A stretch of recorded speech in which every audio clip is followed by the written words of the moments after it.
Assalamualaikum warahmatullahi wabarakatuh. Kembali lagi bersama saya Har Channel.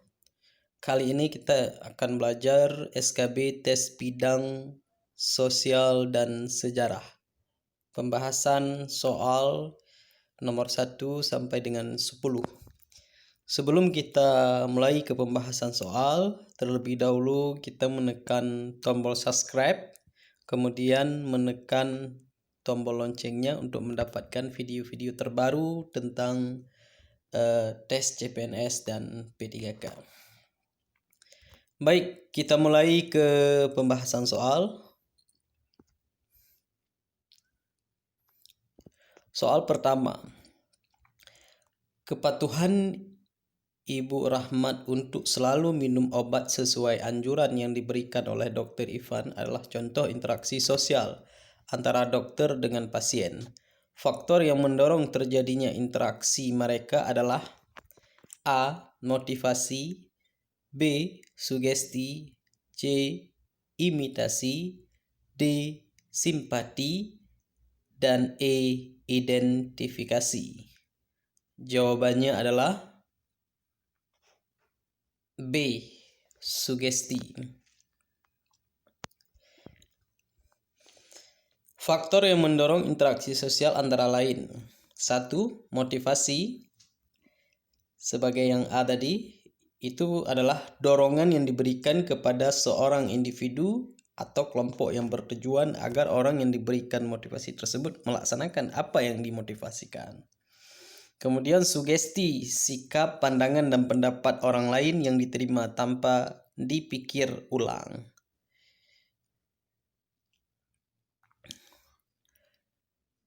Kemudian yang ketiga, imitasi, tindakan sosial yang meniru sikap, tindakan, tingkah laku, ataupun penampilan fisik seseorang secara berlebihan.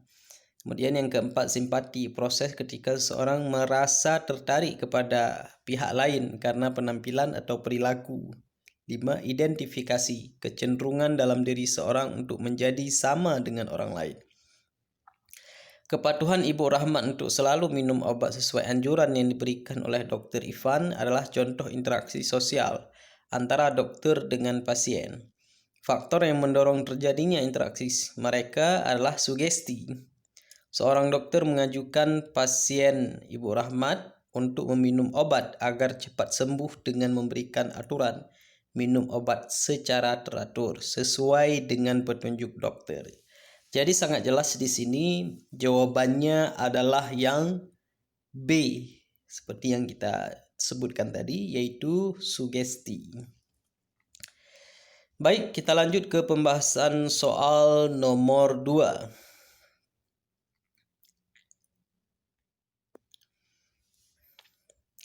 Setiap Sabtu pagi, guru-guru selalu mengajak siswa untuk bergotong royong bersama membersihkan kelas dan lingkungan sekolah agar terlihat bersih. Proses interaksi sosial yang dibentuk berupa A. Konflik, B. Kompetisi, C. Konsolidasi, D. Kooperasi, dan E. Asimilasi.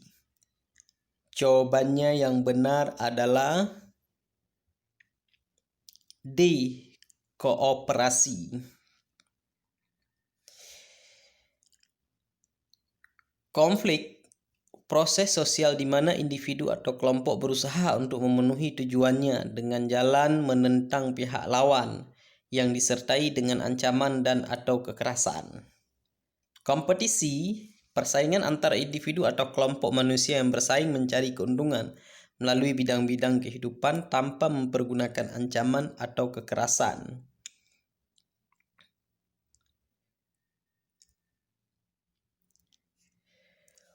Konsolidasi, penguatan kembali sebagai upaya untuk meningkatkan solidaritas masyarakat dengan cara mempertegas status keanggotaan yang dimiliki seseorang. Itu disebut konsolidasi. Kooperasi, kerjasama antar orang per orang atau kelompok yang berusaha bersama untuk mencapai tujuan bersama. Sedangkan asimilasi, proses penyesuaian sifat-sifat asli yang dimiliki dengan sifat-sifat lingkungan sekitar. Setiap Sabtu pagi, guru-guru selalu mengajak siswa untuk bergotong royong bersama membersihkan kelas dan lingkungan sekolah agar terlihat bersih. Proses interaksi sosial dibentuk berupa kooperasi atau kerjasama. Jadi sangat jelas di sini jawabannya yang D adalah kooperasi. Baik, kita lanjut ke pembahasan soal nomor 3.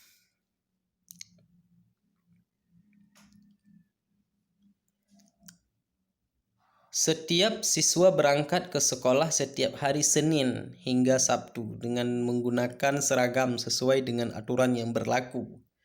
Kesadaran itu membentuk suatu keteraturan sosial karena merupakan unsur A. Tertib sosial, B. Order, C. Keajegan, D. Pola, dan E. Peran sosial. Jawabannya adalah yang C. Keajegan. Keteraturan sosial berdasarkan urutannya yaitu tertib, order, keajegan, dan pola. Keadaan yang menunjukkan adanya suatu kondisi keteraturan sosial yang bersifat tetap dan berlangsung secara terus-menerus seperti yang diungkapkan dalam soal, yakni setiap siswa pergi ke sekolah setiap hari Senin hingga Sabtu dengan menggunakan seragam sesuai dengan aturan yang berlaku, menunjukkan adanya keajegan. Jadi sangat jelas di sini jawabannya yang C. Kita lanjut ke pembahasan soal nomor 4.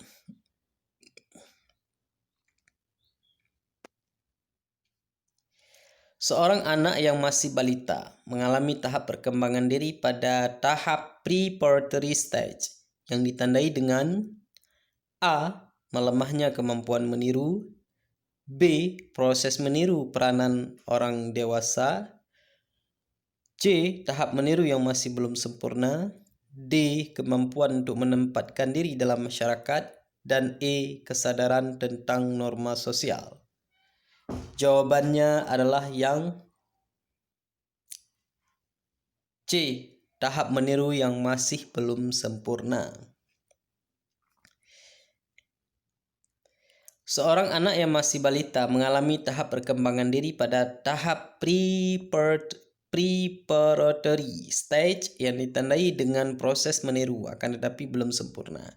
Sebagai contoh, untuk meniru kata makan, seorang balita terkadang belum sempurna dapat mengucapkan sehingga yang muncul adalah kata mam.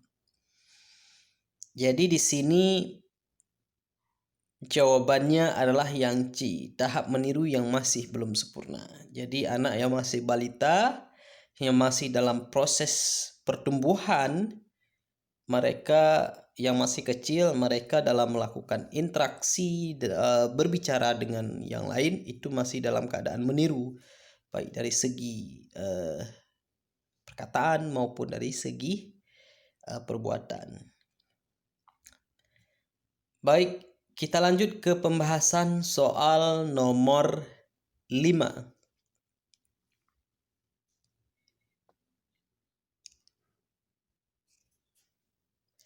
Perhatikan beberapa gejala sosial berikut ini. 1. Membantu manusia dalam menentukan kebutuhannya. 2. Menolong anak ketika membutuhkan bantuan. 3. Mengarahkan masyarakat dalam bertingkah laku.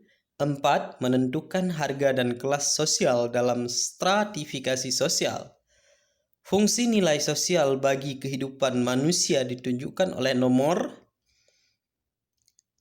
A. 1 dan 2, B. 1 dan 3, C.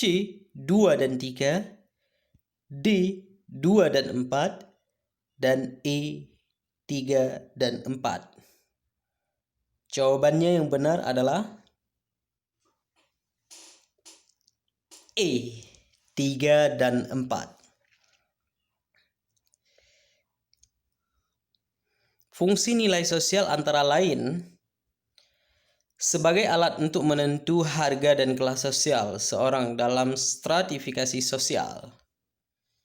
mengarahkan masyarakat untuk berpikir dan bertingkah laku sesuai dengan nilai-nilai yang ada dalam masyarakat. Sebagai alat solidaritas yang mendorong masyarakat untuk saling bekerja sama.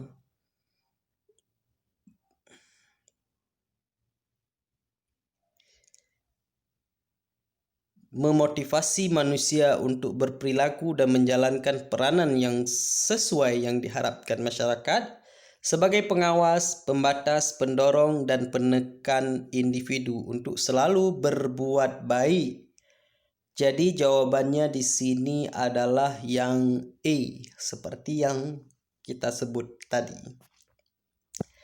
Baik, kita lanjut ke pembahasan soal nomor 6.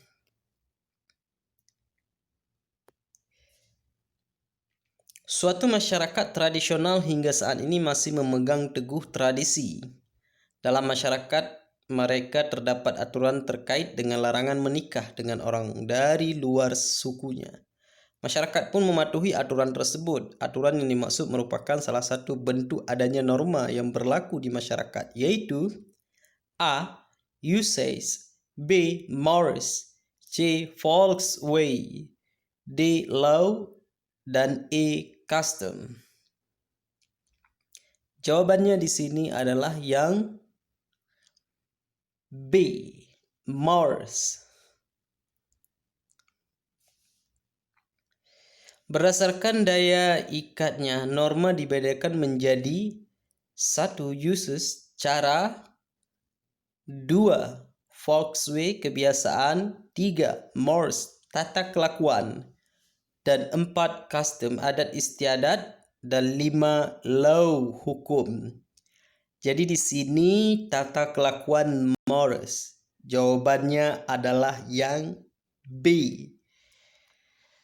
Kemudian kita lanjut ke pembahasan soal nomor 7.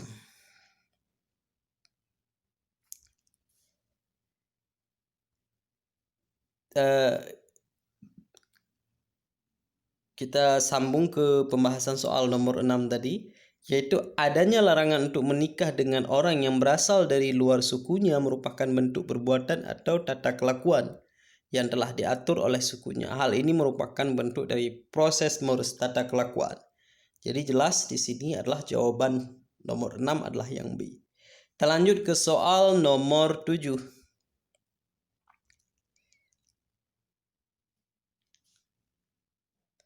Saat sedang mengikuti senam di halaman rumah kepala dusun, Mela meludah sembarangan. Ia ditegur oleh teman-temannya. Tindakan Mela merupakan bentuk pelanggaran terhadap norma A. Kesopanan, B. Kesusilaan, C. Hukum, D.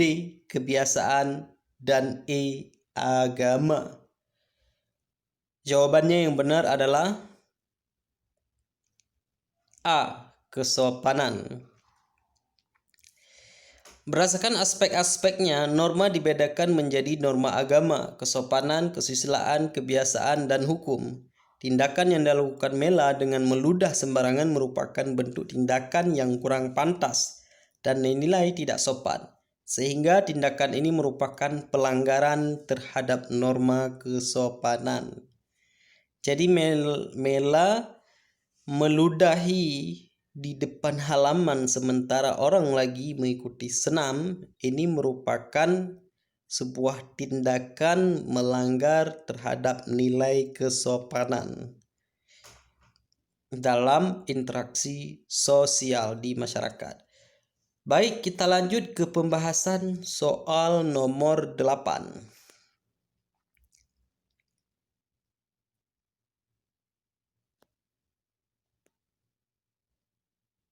Seorang anak diajarkan oleh orang tuanya untuk selalu berbagi dengan orang-orang yang membutuhkan.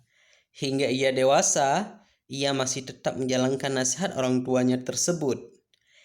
Agen sosialisasi yang berperan dalam ilustrasi tersebut adalah A. Sekolah, B. Keluarga, C. Masyarakat, D. Teman sebaya, dan E. Lingkungan. Jawabannya yang benar adalah yang B. Keluarga. Seorang anak diajarkan oleh orang tuanya untuk selalu berbagi dengan orang-orang yang membutuhkan. Hingga ia dewasa, ia masih tetap menjalankan nasihat orang tuanya tersebut. Tindakan tersebut ia lakukan semenjak diajarkan oleh kedua orang tuanya untuk selalu berbagi. Hal ini menunjukkan bahwa agen sosialisasi yang berperan dalam ilustrasi tersebut adalah keluarga.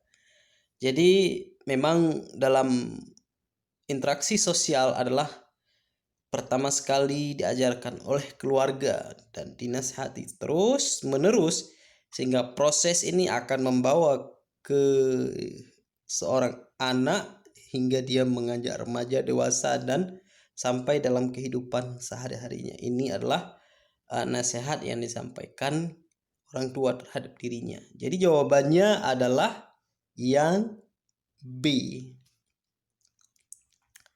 Baik, kita lanjut ke pembahasan soal nomor 9.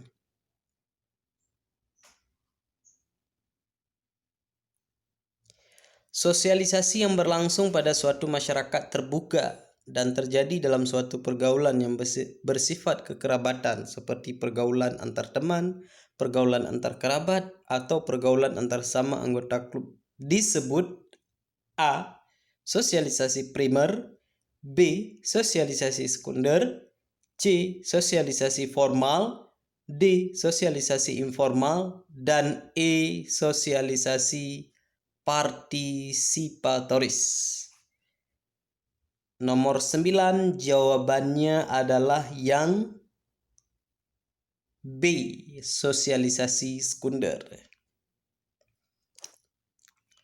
Sosialisasi primer adalah pertama kali dijalankan oleh seorang individu dalam keluarga. Sosialisasi sekunder, sosialisasi lanjutan setelah sosialisasi primer dengan memperkenalkan seorang individu pada kelompok tertentu dalam suatu masyarakat. Sosialisasi formal berlangsung melalui lembaga-lembaga resmi. Sosialisasi informal berlangsung pada masyarakat terbuka. Sosialisasi partisipatoris menekankan pada pemberian reward atau perilaku yang baik yang dilakukan. Jadi jawabannya di sini adalah sosialisasi sekunder yang B, yaitu sosialisasi yang berlangsung pada suatu masyarakat terbuka dan terjadi dalam suatu pergaulan yang bersifat kekerabatan seperti pergaulan antar teman, pergaulan antar kerabat, atau pergaulan antar sama anggota klub. Jadi jawabannya adalah yang sosialisasi sekunder, yaitu yang B. Baik, kita lanjut ke pembahasan soal nomor 10.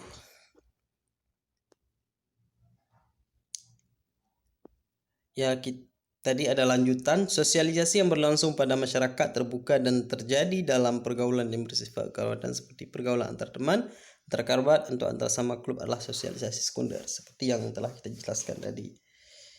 Kita lanjut ke pembahasan soal nomor 10.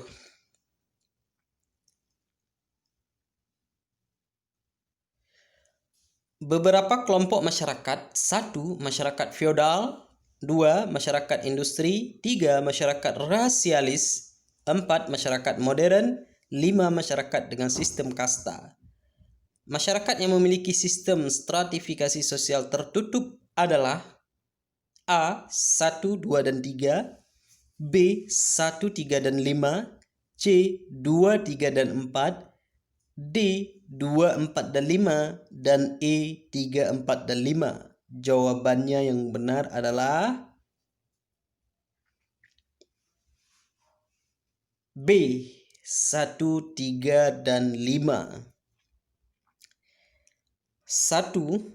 Masyarakat feodal, 3. Masyarakat rasialis, 5. Masyarakat dengan sistem kasta.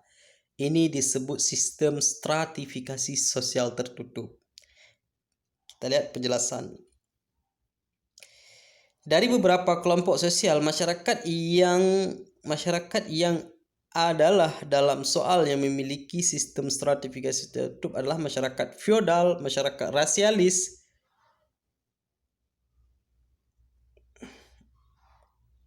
masyarakat dengan sistem kasta, masyarakat dengan sistem stratifikasi sosial tertutup adalah ditandai dengan sulitnya seorang individu atau kelompok memiliki kemungkinan untuk pindah dari satu golongan atau kelas sosial ke golongan atau kelas sosial lainnya. Jadi sangat jelas di sini jawabannya adalah yang B, yaitu 1, 3, dan 5.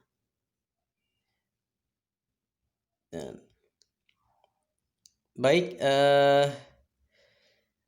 soal ini kita bahas dari 1 sampai 10 dan sudah selesai. Selanjutnya nanti kita akan buat video terbaru lanjutan daripada video ini, yaitu pembahasan soal dari 11 sampai ke 20. Nah, untuk mendapatkan video-video terbaru, teman-teman boleh menekan subscribe beserta tombol loncengnya agar kita lebih bersemangat untuk menyampaikan atau berbagi tentang informasi CPNS atau P3K yang bermanfaat bagi masyarakat umumnya, khususnya di Indonesia. Baik, terima kasih telah menonton video ini. Kita akhiri. Wassalamualaikum warahmatullahi wabarakatuh.